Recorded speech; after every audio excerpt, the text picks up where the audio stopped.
Nagapabilin sa Migrant Workers Resource Office Center sa Hong Kong si April Jane Dadula, ang OFW nga ginkuga sang amo matapos siniyang nagtuyo nga magbiya bangod sa hindi maayo nga pagtratar sa iya.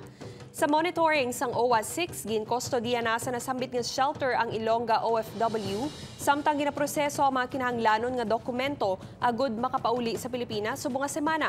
Nagpasalig ang ahensya nga sa pagpauli sini. May bulig nga ihatag ang gobyerno lakip diri ang pagpaidalom sa iya sa psychosocial development.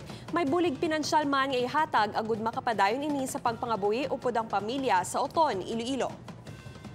Nahanungod man sang trauma nga iya na eksperyensyahan, mahimo siya naton ma-refer para mag-undergo sang psychosocial counseling, kaupod man magahatag kita sang financial assistance sa iya sa pag-abot niya diri sa Pilipinas.